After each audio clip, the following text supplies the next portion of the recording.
Je veux vous parler de quelqu'un d'exceptionnel, d'un grand homme, de mon père. Vous savez, mon père, c'est quelqu'un de bien.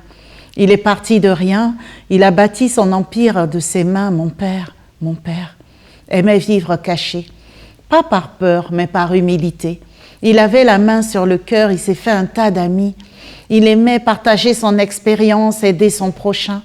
Mon père avait le regard fier, mais quand il clignait des yeux, c'est qu'il était en colère. Mon père, c'était le mari idéal, le papa formidable, le bosseur, l'homme de valeur.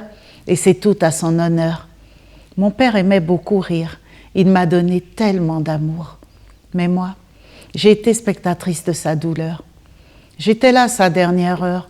J'entends encore tous les appareils qui sonnent, son cœur qui s'affole.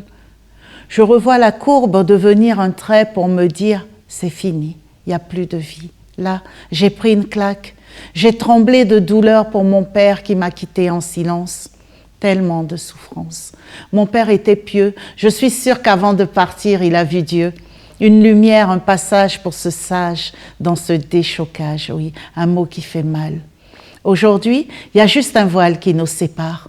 Un cadre qui tombe, c'est mon père. Une porte qui claque, c'est mon père. Un souci qui s'arrange, c'est mon père. Une porte, une lumière qui s'éteint, c'est mon père, papa. Merci. Bonjour chers babinotes, bienvenue dans votre espace littéraire. Nous recevons l'écrivaine franco-ivoirienne Patricia Kakou-Marceau, auteure du recueil de poèmes Cœur poétique 2. Bonjour Madame Kakou-Marceau, bienvenue dans Espace littéraire sur Abidjan.net. Un plaisir de vous recevoir. Bonjour et merci de m'accueillir. Cœur poétique 2, il y a certainement le premier tome. Qu'est-ce qui vous a poussé à faire un tome 2? J'ai fait un tome 2 parce que le tome 1 déjà c'est un peu mon histoire.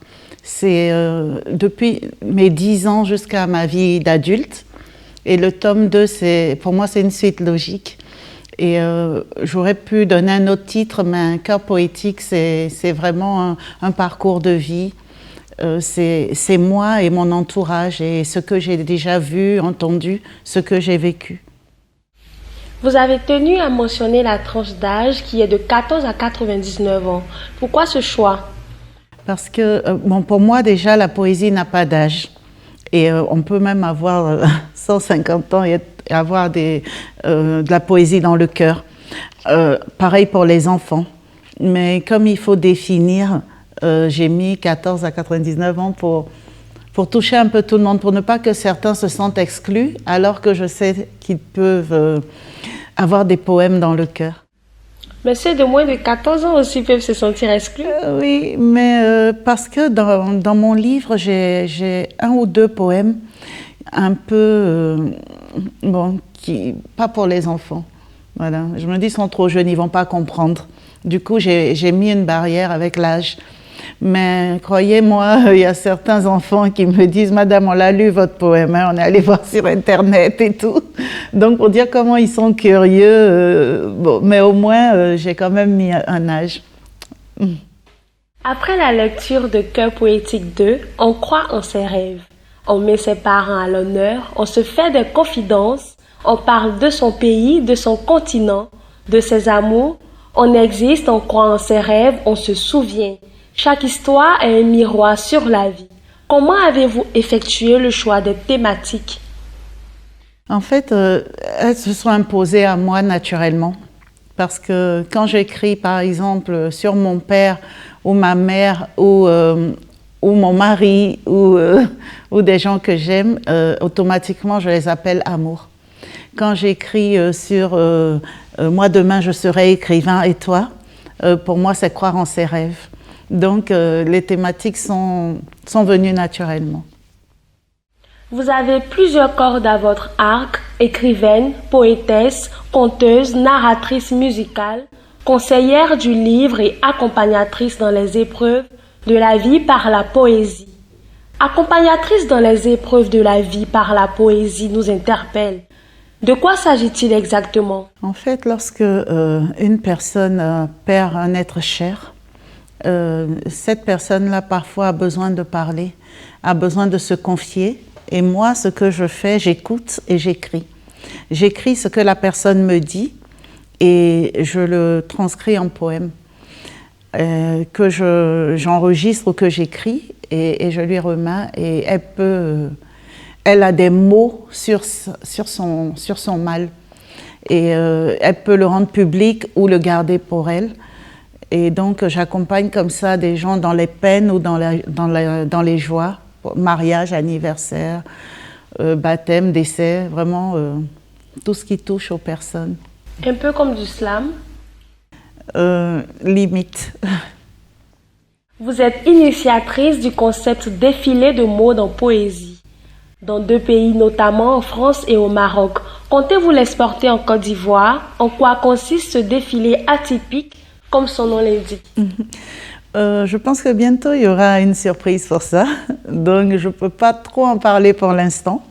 Mais oui, ça va se faire en Côte d'Ivoire. Et c'est un défilé où la poésie a toute sa place. Mais je préfère que vous découvriez le concept bientôt, ce serait plus intéressant.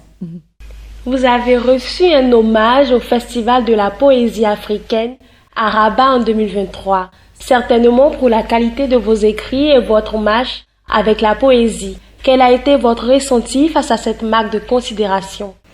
Vraiment, j'étais très émue parce que je ne m'y attendais pas.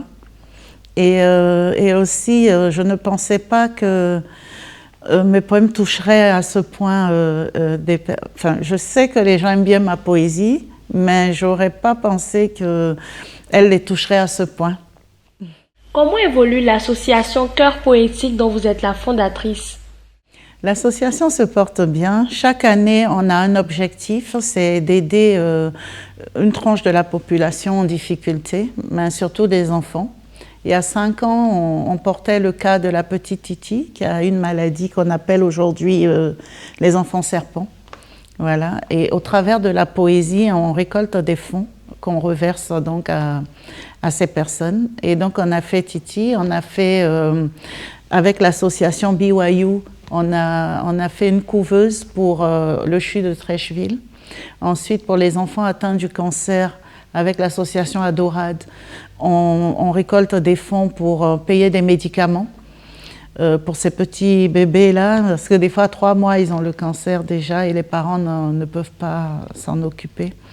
Et donc voilà, et chaque année, on a comme ça des enfants qu'on prend en charge par la poésie. C'est-à-dire quand on dit un poème sur la situation de l'enfant ou des enfants, les gens ont vraiment envie, ils écoutent, donc ils sont touchés, ils sont émus et ils ont envie de participer.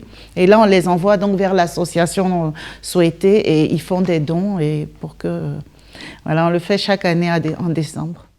Ah d'accord, c'est spécifiquement dans la période de décembre. Ok, d'accord. Les poèmes sont un ensemble de vers et de rimes, pas toujours compréhensibles. En tant que poète, comment arriver à permettre à tous de pouvoir comprendre et surtout le sens qu'il en découle? Bon, moi, ma poésie est très accessible. C'est vraiment, je dis les mots tels qu'ils sont, mais tout le monde peut comprendre. Voilà, j'ai un peu de mal à faire difficile, mais c'est mon choix. C'est mon choix, c'est parce que je veux être entendue par tous et je veux que les enfants me comprennent, les jeunes me comprennent et que le plus important pour moi, c'est pas l'écrit, mais c'est le message qu'on veut faire passer et le partage aussi qu'on veut donner. Parce qu'en écrivant quelque chose de personnel, ça peut toucher les gens qui ont vécu ça et voilà, et qui se disent « Ah, il y a peut-être, je ne suis pas seule ». Pourquoi est-ce que vous avez décidé de vous consacrer en griffe à la poésie, si je peux dire ça comme ça? Surtout pour guérir les âmes en peine, aider les personnes qui n'arrivent pas à mettre des mots sur le mot. Pourquoi ce choix? Pourquoi vous avez décidé cela? Je pense que ça s'est fait naturellement parce que depuis que je suis petite, depuis 10 ans, à l'âge de 10 ans, j'écrivais déjà des poèmes pour mes amis qui se sont disputés par exemple avec quelqu'un. J'ai toujours écrit comme ça pour les gens et c'est resté. Donc c'est comme si je ne peux pas faire autrement qu'écrire écrire pour moi, mais aussi pour ceux qui me lisent. Merci Madame Kakou Marceau d'avoir accepté d'être des nôtres. Cet échange a été enrichissant. On espère que nos babinotes vont en profiter et découvrir vos autres œuvres. À très vite pour une prochaine émission. Merci beaucoup.